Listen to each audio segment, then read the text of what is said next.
taking charge of his life and becoming unstoppable no matter what kind of background you come from. You do not worship Ambedkar, but you emulate his life. But no matter what society sets for you, you are unstoppable.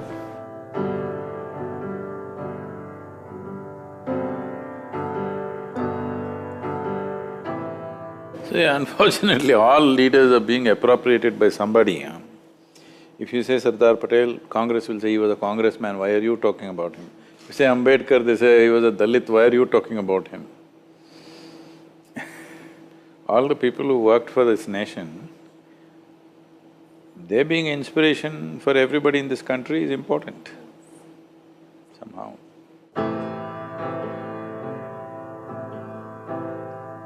Yeah, to put it in his own words, he talked about democracy not being just a form of government, but this is a way of human beings expressing, respect and reverence to each other. These are his words. So, he's talking about reverence to each other. Reverence to each other, if somebody has to talk about it, in a way it is a spiritual process, all right?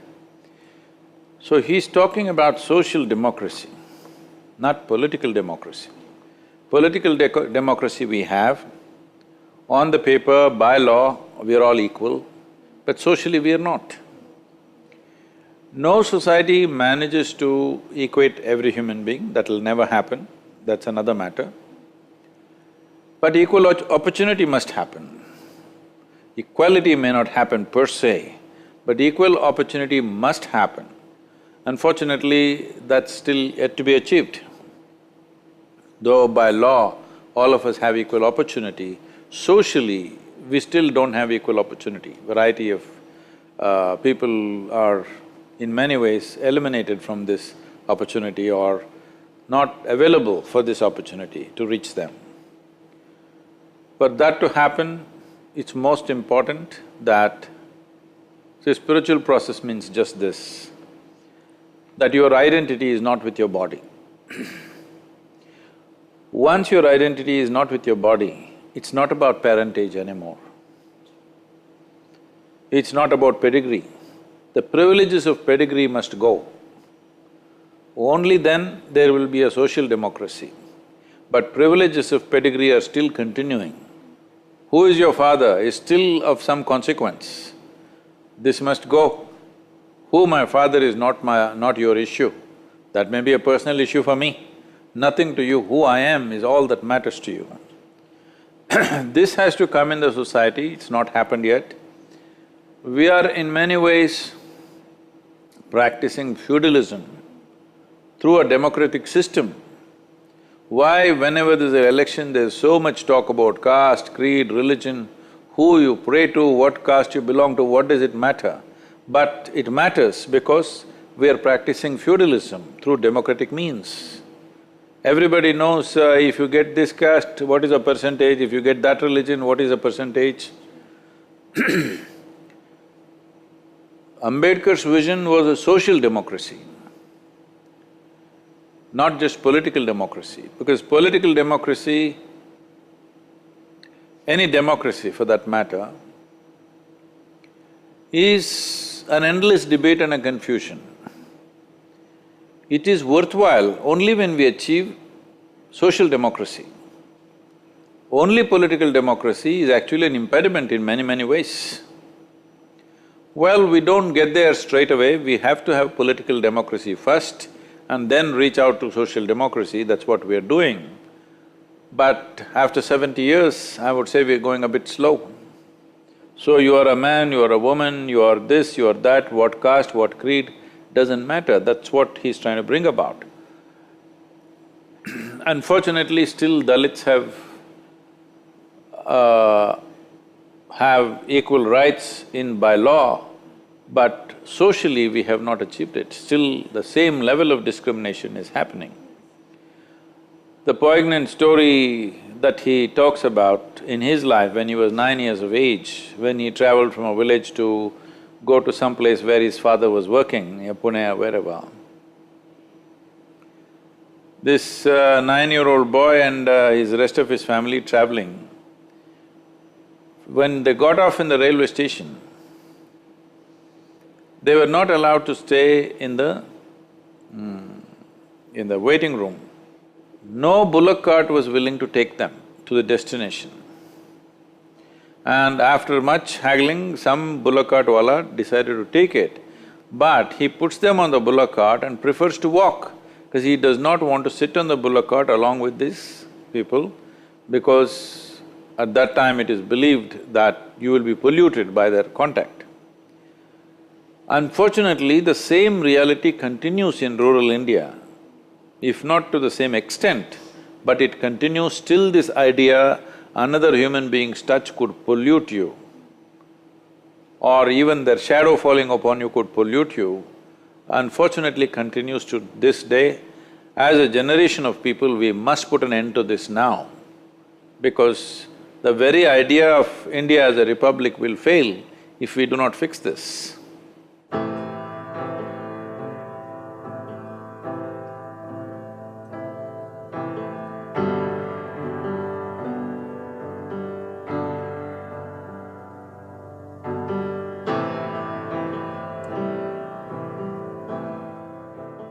In a country like India, whatever laws you make, particularly concerned with having certain privileges, misuse will be there.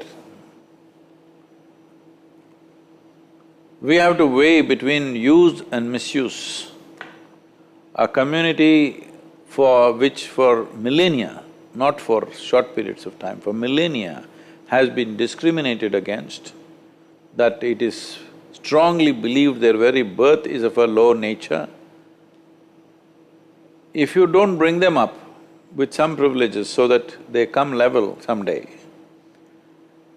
it would be very unfair. Just because today somebody is getting some reservation and you think it is not fair because you didn't get into your college or whatever, I understand the angst that is there. We need to understand that's because of we have too much population for whatever infrastructure or education or the facilities we try to create. But reservation in many ways, as I have seen, particularly in the south, maybe it's not been very well used in the north, but in the south, a whole generation of people from those communities, Dalit community, have gotten well educated, gotten well placed mainly because of reservation.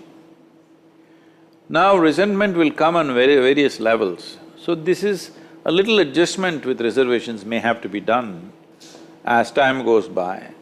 See, for example, you can give admission to somebody, but you can't pass him because he belongs to a certain caste, then you're bringing down the competence levels in the country. They must be given opportunity and they must be given extra coaching to make up for whatever loss they've had due to lack of proper schooling. But we should not compromise on competence. And similarly for jobs, they must have reservations so that they can enter the job situation, but promotions must come only with competence. This adjustment needs to happen, but as we said, in a democratic process, there is always… after all, an election has to be won. Nobody dares ever to talk about any change, whether positive or negative, which concerns, because anything that concerns a particular community becomes a volatile, election winning or losing kind of thing. I strongly feel that reservations in the present level of development, where the Dalits are in this country, they still need it. But if a distinction is made between urban Dalits and rural Dalits, because the maximum discrimination and disadvantage happens in rural India, they must be given far more advantage than those who are already living in urban societies. It can also be made like this: first generation to get out of that social pit that unfortunately has been dug for them, They must be given reservation. Second generation, it must drop a little bit, third generation should be out of it.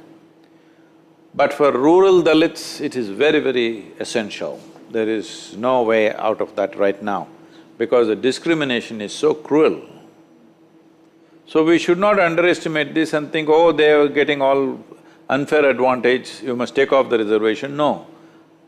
Such people should expose themselves to the rural situations in this country, how discriminatory it is. Horribly discriminatory it is. They cannot even enter your house from the main door, they have to come from the back door. That is not acceptable for any human being. They can't drink tea in a local tea shop. That is not acceptable, all right?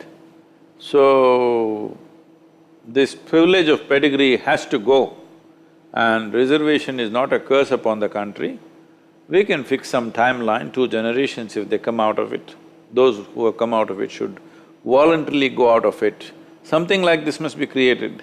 Dalits who have come out of it should share the reservation with those who have not come out of it. I mean, this is from responsibility only. See, these privileges we must understand are because of a certain existing injustice. We should not make the privileges themselves into another injustice. So, we need a more conscious society for that. We should stop looking at people as this community, that community, because all of us have only one vote. Nobody has extra 2 votes for one person. So that means by law we're equal. Socially that has to manifest.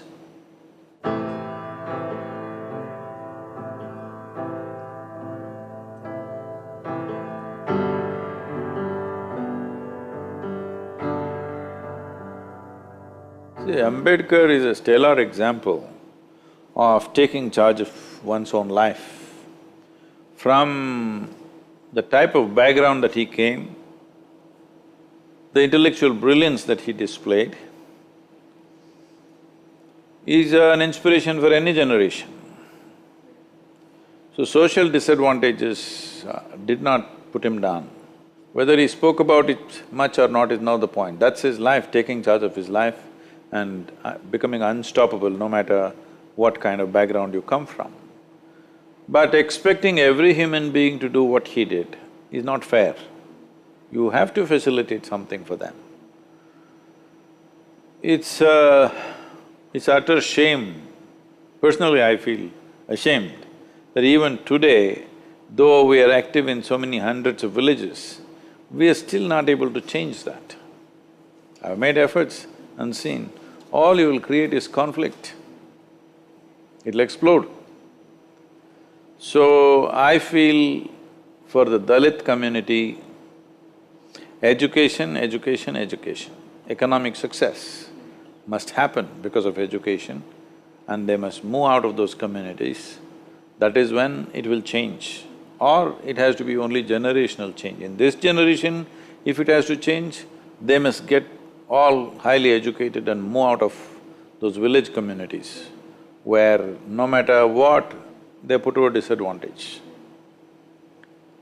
It's a very debilitating level of discrimination.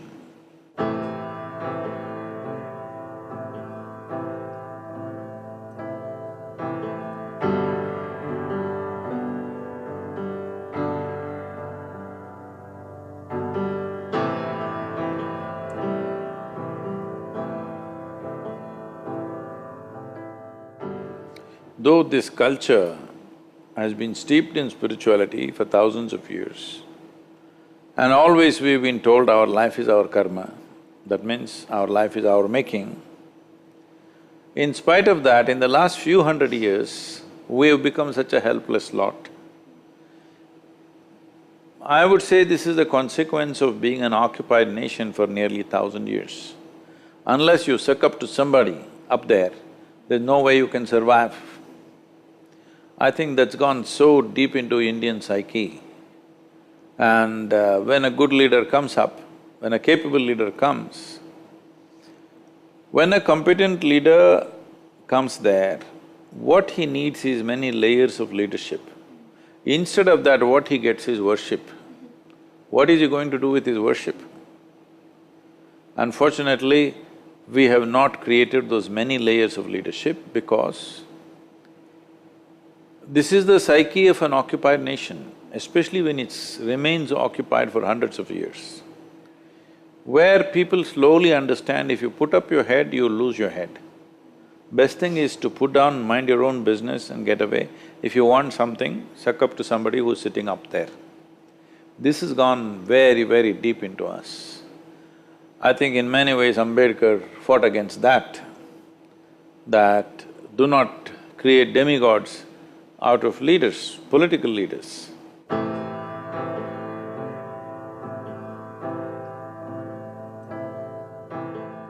So one thing you should do with Ambedkar is, you do not worship Ambedkar, but you emulate his life. That's what is needed. Instead of emulation, he is getting what? Worship? No, you need to emulate his life. That no matter what society sets for you, you are unstoppable. You have taken charge of your life. That's what we need to demonstrate.